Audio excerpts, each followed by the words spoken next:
বিমান দুর্ঘটনা এড়াতে আকাশপথের যোগাযোগ ব্যবস্থার উন্নয়নে কাজ শুরু করবে ট্রাম্প প্রশাসন।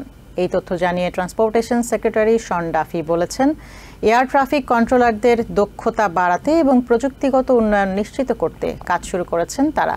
এদিকে রবিবার পটোমেক নদীতে দুর্ঘটনাস্থল পরিদর্শন করেছেন দুর্ঘটনায় নিহতদের পরিবারের সদস্যরা।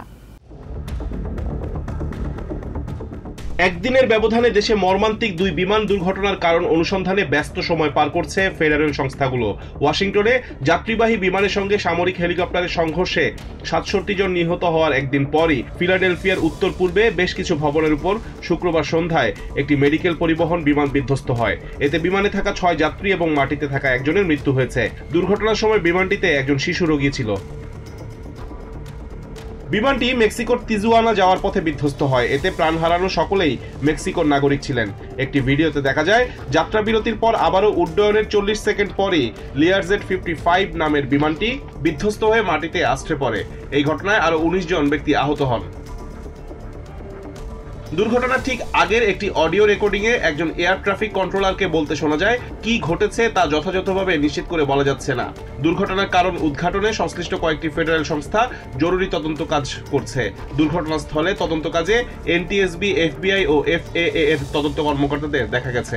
এদিকে ওয়াশিংটনের পোটোমেক নদীতে বুধবার বিধ্বস্ত হওয়া সামরিক হেলিকপ্টার ও যাত্রীবাহী বিমানের মধ্যে বিমানটির দুটি ব্ল্যাক বক্সের তথ্য উদ্ঘাটন করেছে প্রশাসন। চলছে বিশ্লেষণ। প্রাথমিকভাবে ধারণা করা হচ্ছে মাঝ আকাশে বিমানে ধাক্কা দেয়া হেলিকপ্টারটি অতিরিক্ত উঁচুতে উঠছিল। National transportation safety board NTSB জানিয়েছে হেলিকপ্টারটি সর্বোচ্চ ২০০ ফিট উচ্চতায় ওড়ার কথা ছিল।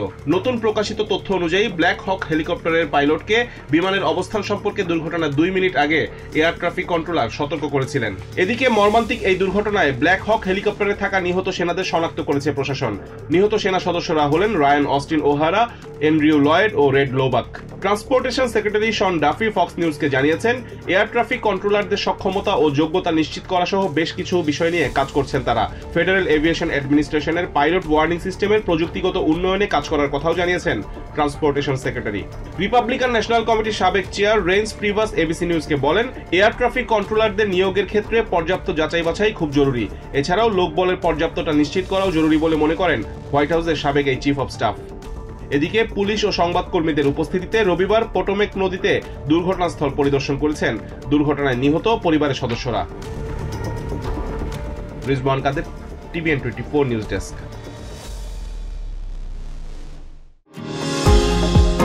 নিউ ইয়র্ক থেকে সম্প্রচারিত টিভিএন 24 টেলিভিশন বিশ্বজুড়ে বাঙালির কণ্ঠস্বর।